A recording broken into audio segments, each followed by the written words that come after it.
സർപ്രൈസുകൾക്ക് തയ്യാറായിക്കോളൂ എന്ന് ഹിസ്ബുള്ള തലവൻ ഹസൻ നസ്റുള്ള ഇസ്രായേലിന് മുന്നറിയിപ്പ് നൽകിയപ്പോൾ നെതന്യാഹുവും സംഘവും ഇത്ര പ്രതീക്ഷിച്ചു കാണില്ല.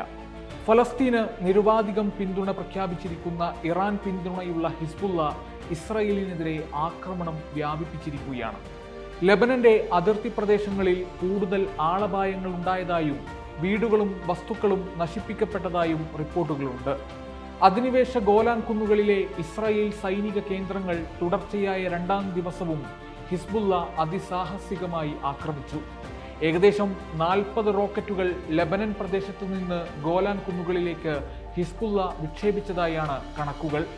പക വീട്ടാനുള്ളതാണെന്നുറച്ച് രണ്ടും കൽപ്പിച്ച് യുദ്ധമുഖത്തേക്കിറങ്ങിയിരിക്കുന്ന ഹിസ്ബുള്ള മേൽക്കീഴൊന്നും നോക്കാതെ പ്രത്യാഘാതങ്ങളെ കുറിച്ചോർക്കാതെ ആക്രമണം കടുപ്പിച്ചിരിക്കുകയാണ്. ലെബനനിലെ തെക്കൻ ഭാഗങ്ങളിൽ പ്രത്യേകിച്ച് ഐത്തറവും മർക്കബ നഗരങ്ങളിൽ ഇസ്രായേൽ നടത്തിയ ആക്രമണങ്ങൾക്ക് തിരിച്ചടിയായാണ് ഓപ്പറേഷൻ നടത്തിയതെന്ന് ഹിസ്ബുള്ള പ്രസ്താവനയിൽ പറയുന്നു.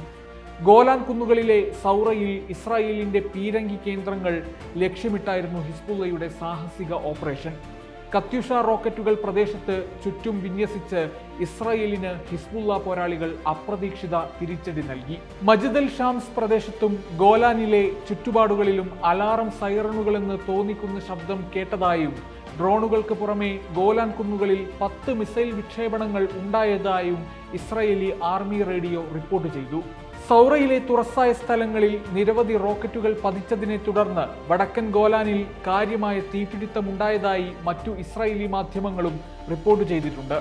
വടക്കൻ ഗോലാൻ മേഖലയിൽ 2 ഡ്രോണുകൾ പതിച്ചതായി ഇസ്രായേൽ സൈനിക വക്താവ് തന്നെ സ്ഥിരീകരിച്ചു. ആളപായമൊന്നും ഉണ്ടായിട്ടില്ലെന്നും സംഭവത്തിൽ അന്വേഷണം നടക്കുകയാണെന്നും സൈന്യം അറിയിച്ചു. ഇസ്രായേലും ഹിസ്ബുള്ളയും തമ്മിലുള്ള സൈനിക സംഘർഷം അതിരൂക്ഷമാണ് എന്ന് തെളിയിക്കുന്ന റിപ്പോർട്ടുകൾ കഴിഞ്ഞ ദിവസങ്ങളിലായി പുറത്തുവരുന്നുണ്ട്. ലെബനനിലെ അധിനിവേശ കഫാർ ഷുബയുടെ കുന്നുകളിലെ റാംത സൈറ്റ് മിസൈലുകൾ ഉപയോഗിച്ച് അടിച്ചു നിരത്തിയെന്നാണ് ഹിസ്ബുള്ള അവകാശപ്പെടുന്നത്. ഗോലാൻ കുന്നുകളിലെ ഒഡമിലെ ഒരു പീരങ്കി ബറ്റാലിയന്റെ ആസ്ഥാനവും ഇസ്രായേൽ ഉദ്യോഗസ്ഥരും സൈനികരും തമ്പടിച്ചിരിക്കുന്ന സ്ഥലങ്ങളും ഹിസ്ബുള്ള ലക്ഷ്യമാക്കിയിട്ടുണ്ട്. ഇവിടെ ഡ്രോൺ ആക്രമണം നടത്തിയതായാണ് വിവരം. കഫാർ ഷുബ കുന്നുകളിലെ റുവൈസത്ത് അൽ അലം സൈറ്റിലെ ചാരവൃത്തി അവസാനിപ്പിക്കാനുള്ള നടപടിയും ഹിസ്ബുള്ള കൈക്കൊണ്ടിട്ടുണ്ട്. ബരാക്ക റിഷ സൈറ്റിലെ പീരങ്കി ഷെല്ലുകളും ഗൈഡഡ് മിസൈലുകളും ഇസ്രായേൽ പട്ടാളത്തിന്റെ ചാരവൃത്തി ഉപകരണങ്ങളും ലക്ഷ്യമാക്കി ഹിസ്ബുള്ള മുന്നേറ്റം നടത്തി. അതേസമയം ഹിസ്ബുള്ളയുടെ നിയന്ത്രണത്തിലുള്ള അതിർത്തി പട്ടണങ്ങളിൽ പ്രത്യേകിച്ച് ഐത്തറൂണിൽ ഇസ്രായേൽ ആക്രമണം പുനരാരംഭിച്ചിരിക്കുകയാണ്.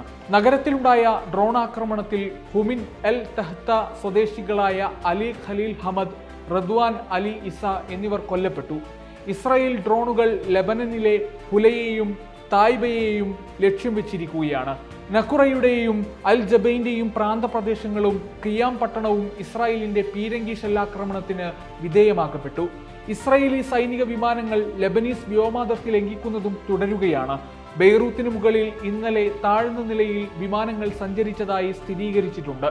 കൂടാതെ കെസർവാൻ മേഖലയിലും ലെബനന്റെ വടക്കൻ പ്രദേശങ്ങളിലും ഇതേ നിലയിൽ വിമാനങ്ങൾ കണ്ടിരുന്നതായി ഹിസ്ബുള്ളയുടെ ലോയൽറ്റി ടു റെസിസ്റ്റൻസ് പാർലമെന്ററി ബ്ലോക്കിന്റെ തലവൻ മുഹമ്മദ് റാദ് പറഞ്ഞു. കഴിഞ്ഞ ദിവസം ഇസ്രായേലിന്റെ അയൺ ഡോമിനെ അസാധാരണമായി നേരിട്ട് ഹിസ്ബുള്ള ആക്രമണം അഴിച്ചുവിട്ടിരുന്നു. ഗൈഡഡ് മിസൈൽ ഉപയോഗിച്ച് റാമോട്ട് നഫ്താലിയിലെ ഇസ്രായേലിന്റെ അയൺ ഡോം എയർ ഡിഫൻസ് സിസ്റ്റത്തെ ഹിസ്ബുള്ള അതിവിദഗ്ധമായാണ് ലക്ഷ്യമിട്ടത്. അയൺ ഡോമിന്റെ നേരെ വരുന്ന ആക്രമണം പോലും അതിന് ചെറുക്കാൻ സാധിക്കുന്നില്ല എന്ന് ഹിസ്ബുള്ളയുടെ ആക്രമണം തെളിയിച്ചു. സംഭവത്തിന്റെ ദൃശ്യങ്ങൾ ഹിസ്ബുള്ള പുറത്തുവിട്ടിട്ടുണ്ടെങ്കിലും പതിവ് പോലെ ജാള്യത മറച്ചുപിടിക്കാൻ ഇസ്രായേൽ പ്രതിരോധ സേന ഈ ആക്രമണത്തെ നിഷേധിക്കുകയാണുണ്ടായത്. ഇങ്ങനെയൊരു സംഭവമേ നടന്നിട്ടില്ലെന്ന ഭാവത്തിലായിരുന്നു ഇസ്രായേലിന്റെ പ്രതികരണം. നേരത്തെ ജൂൺ 2-ന് ആക്രമണ ഡ്രോണുകൾ ഉപയോഗിച്ച് ഗോലാൻ ഹൈറ്റ്സിലെ അയൺ ഡോം സിസ്റ്റത്തിന്റെ റഡാർ നശിപ്പിച്ചതായി ഹിസ്ബുള്ള അവകാശപ്പെട്ടിരുന്നു. അന്ന് ഹിസ്ബുള്ള പ്രയോഗിച്ച ഡ്രോണുകൾ റഡാറിൽ ഇടിക്കുകയും സ്ഫോടനത്തിന് കാരണമാവുകയും ചെയ്തതോടെ സൈനികർ കൊല്ലപ്പെടുകയും ചിലർക്ക് ഗുരുതര പരിക്കുകളേൽക്കുകയും ചെയ്തതായി റിപ്പോർട്ടുകളുണ്ടായിരുന്നു. Waytonikah.com, the exclusive Muslim matrimonial site.